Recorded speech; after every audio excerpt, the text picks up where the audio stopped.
పరాజయం జగన్మోహన్ రెడ్డి గారికి వచ్చింది. కానీ వారు కోట్లాది రూపాయలు సంక్షేమ కార్యక్రమాలు పేదవారికి ఆక్సిజన్ ఇచ్చిన ముఖ్యమంత్రి ఎవరంటే జగన్మోహన్ రెడ్డి గారు. దేశంలో ఇటువంటి పథకాలు పెట్టిన ఏ ముఖ్యమంత్రి కూడా సాహసించలేదు. అటువంటి సాహసం మా జగన్మోహన్ రెడ్డి గారు చేశారండి. కానీ ప్రజలు ఎందుకు రిసీవ్ చేసుకోలేదు అనేది నా ప్రశ్న. అంటే సంక్షేమం కన్నా అభివృద్ధి మీద ఇంట్రెస్టా, లేకపోతే వీరు పెట్టిన సంక్షేమ పథకాలను మించిపోయి ఎదుటి పార్టీ వారు పెట్టడం వల్ల అటు మొగ్గారా అన్నది పెద్ద ప్రశ్న అండి.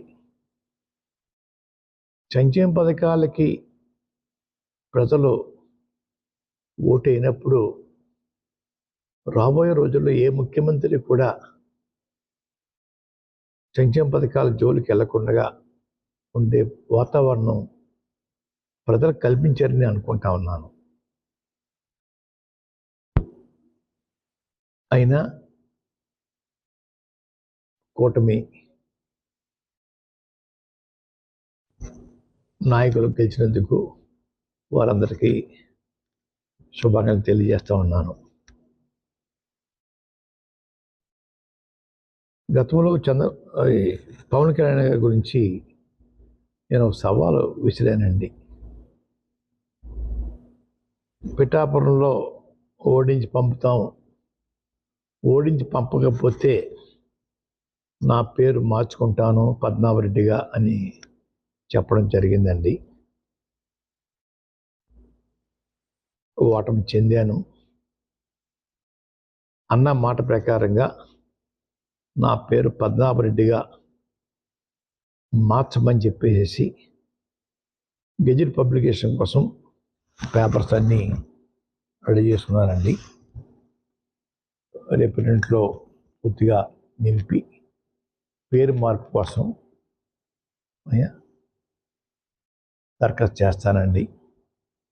ఆల్రెడీ అన్నీ ఫిలప్ అయిపోయి ఇంకా తర్వాత ఉంటే చూసుకుని వారు మీద విసిరిన సవాల్కి నేను ఓటమి చెందాను కాబట్టి చెందితే పద్మావరెడ్డిగా మార్చుకుంటా అని చెప్పి అన్నాం కాబట్టి ఆ మాటకి నేను కట్టుబడి ఉన్నాను అయ్యా. ఆ ప్రకారంగా పద్మావరెడ్డిగా మార్చమని గెజెట్ పబ్లికేషన్లో ఎంటర్ చేయమని అడుగుతానండి. గెజెట్ పబ్లికేషన్ అయిన తర్వాత మళ్ళా మీకు ప్రెస్కి ఆ నమోదైన పేరు పేపర్స్ మీకు ఇస్తానండి. మాటికి ప్రతి ఒక్కరూ ఉప్మా పద్మనాభం అంటున్నారండి.